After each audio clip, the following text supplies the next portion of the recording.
You are now listening to That's Life, Uncovered, a One Love media production. Now, without further ado, here's your host with the most, Kyle Fields. America, land of the free, home of the brave, and for millions, land of the struggling, home of the desperate.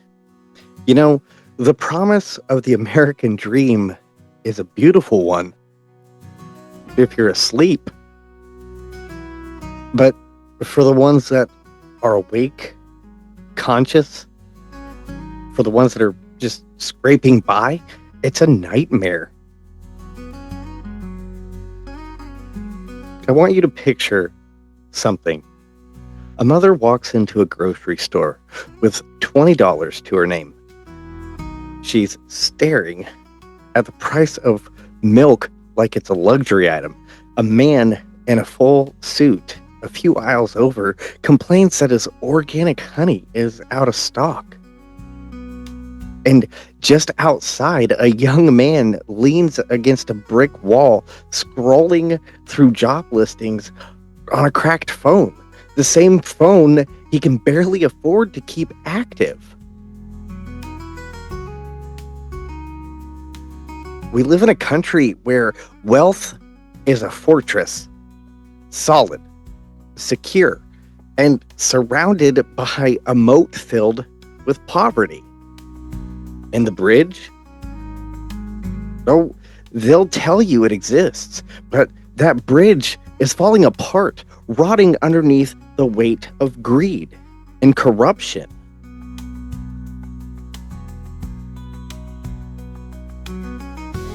Welcome to That's Life Uncovered. I'm your host, Kyle Fields, and today we're exposing the quiet crisis you pass every day without even a second thought. Poverty in America. Poverty is a funny word. They dress it up in statistics and graphs. Politicians use it as a talking point, a weapon, a promise. But you can't feel statistics. You can't smell a graph. So let me paint you a picture. Take a walk with me down a forgotten block of New York City. Cracked pavement under your feet. The smell of stale fast food in the air. A man in a worn coat huddles against a wall. Eyes vacant, a cardboard sign resting beside him. Anything helps. Just 2 blocks away, luxury cars line the street outside a Michelin-starred restaurant. A single meal there cost more than his month's worth of food stamps. In San Francisco, tech billionaires sip overpriced coffee while a homeless woman sits outside of that same cafe, shaking a styrofoam cup filled with pennies. One city, 2 worlds, separated not by miles, but by glass windows and gated communities. And this isn't a story of urban decay alone. Drive through the Midwest. Once thriving factory towns where jobs vanished like smoke, leaving entire communities to rust and rot. You'll see abandoned houses, plywood over windows, and the haunting silence of empty streets. I've been to Flint. I've been to Detroit. There is nothing but poverty in those 2 places. But they don't show you this on the travel brochures, do they? No one wants to talk about the American underbelly, the one that they've learned to ignore. See, poverty isn't just a problem in America. It's an industry, a cycle of debt, desperation, and dependence. And someone is always making a profit. Let's talk about the real tragedy of poverty in America. It's not just that it exists, it's that someone is making a fortune off of it. Welcome to the poverty industry, a multi-billion-dollar machine built on desperation. You see, poverty isn't just a state of being, it's a business model. And for some, business is booming. Payday loans, those bright neon signs that promise quick cash but come with interest rates so high they'd make a loan shark blush. Rent-to-own furniture stores where families end up paying $2,000 for a $500 couch.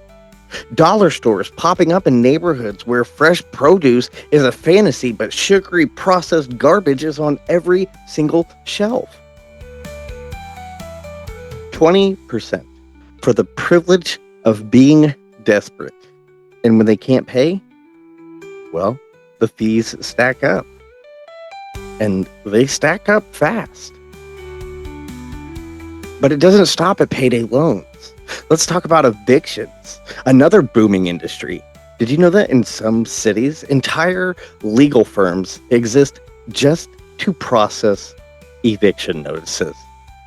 In some states, landlords can evict tenants just for being 1 day late on rent.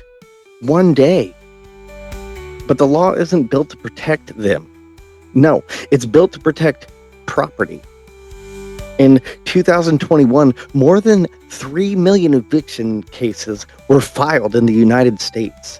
That's 3 million families facing homelessness. 3 million stories of desperation. But there's a darker layer to all of this. The quiet, hidden exploitation. Predatory credit cards mailed out to low-income families with interest rates they can barely afford. The constant barrage of ads promising low payments on junk cars sold at double their value, and the new wave of buy now, pay later, a simple way to trap the struggling into debt. These aren't safety nets, they're traps, legal traps, perfectly designed and perfectly profitable. You see, poverty is a product, and in America, someone is always selling. But who's buying? Well, the answer is simple. Those who have no other choice. Because the truth is, the system isn't broken. It was built this way. Let's talk about welfare. Those safety nets that we like to pretend will catch the falling. But in reality, it's more like a spider's web, sticky enough to trap you, but not strong enough to hold you. Income must not exceed X dollars, assets must not exceed X dollars, proof of unemployment required. Imagine this. You're a single parent working 2 jobs, barely making rent, but you're a few dollars over the income limit for food assistance. Your options? Work less and qualify, or starve trying to make it.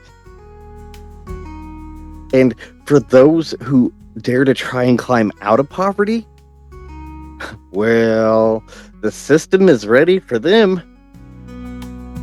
Ever heard of the benefits cliff? It's the moment your income increases just enough to lose government assistance, but not enough to actually survive without it. Work a little harder, earn a little more, and suddenly you're punished. It's a treadmill, but instead of taking you somewhere, it just keeps you running. But what about education? The great equalizer, right? That's what they tell us. But here's the kicker. College is a gamble. Sure, education can be a path out, but for many, it's a one-way ticket to crushing debt.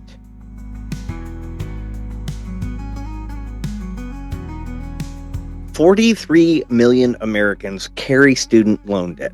43 million. Debt so heavy that it follows them well into middle age.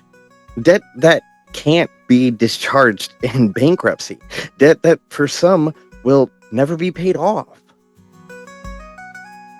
And while we're here, let's talk about healthcare, another system sold as a lifeline but designed like a minefield. One unexpected illness, one accident, and you can find yourself bankrupt. In 2023, 2 out of 3 bankruptcies in America were due to medical bills. 2 out of 3. They tell you to work hard, pull yourself up by your bootstraps, but they never mention that those boots have holes and the straps are rotting. The system isn't built to help you escape. It's built to keep you in place, to keep the poor from getting rich and the rich from being poor. A cycle so finely tuned you barely notice it's a trap until it is too late. There's a dirty little secret in America, a truth they don't put out on motivational posters about hard work and success. And that is, not everyone living in poverty is unemployed. In fact, most aren't. They're the cashiers you pass by every morning, the line cooks who make your lunch, the janitors who clean your office while you sleep. They're the working poor, living one paycheck away from a disaster. 40 million Americans work low-wage jobs. 40 million. They clock in every day, punch out at night, and still they struggle to put food on the table. And for them, it's not just about the paycheck. It's about the grind, the endless cycle of waking up at dawn, working until exhaustion, and coming home just to do it all again tomorrow. Living paycheck to paycheck means never knowing peace. It means checking your bank account before buying groceries, hoping there's enough for rent. It means your car breaking down is a crisis. A trip to the ER is a financial disaster. And they tell you, get a better job, go back to school. But when? Between the double shifts? Between caring for your kids? With what money? The very idea is a cruel joke. We talk about poverty like it's a choice, but for millions, it's a sentence. Passed down, not because they're lazy, but because the game is rigged. They tell you budget better. They shame you for that cup of coffee you buy to stay awake during your second job. They tell you to save for retirement, knowing damn well you won't make enough to save at all. You can't budget your way out of starvation wages. You can't work enough hours to escape a system designed to keep you at the bottom. But here's the most twisted part. Because when you finally break, when you turn to welfare, they call you lazy.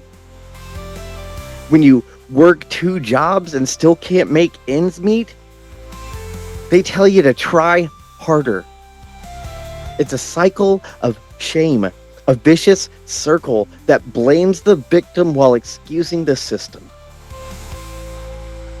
The working poor aren't just living paycheck to paycheck. They're living in a state of constant fear. The fear that one mistake, one sick day, one bad month could be the end.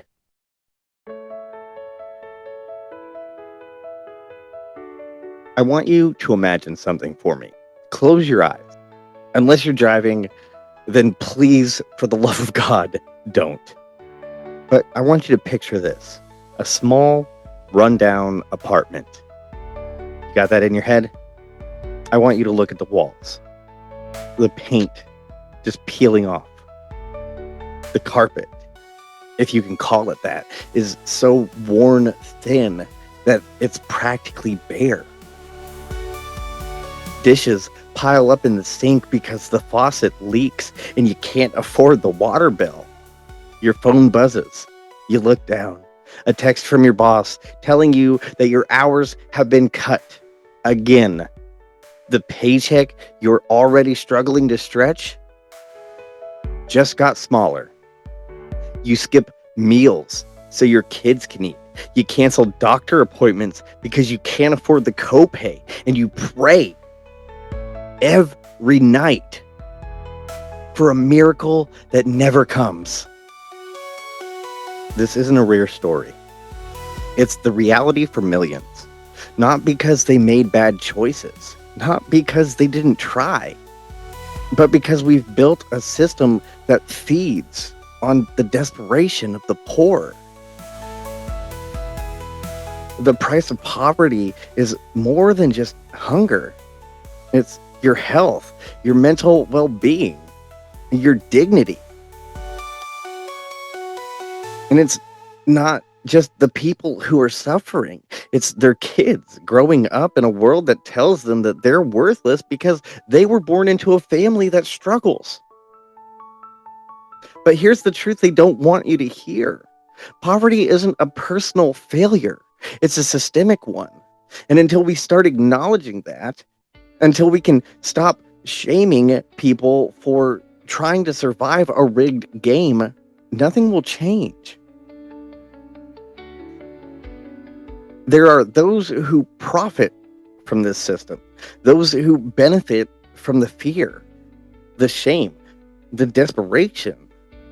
The landlords who raise rent without warning, the employers who pay starvation wages, the politicians who claim to care but keep voting against change.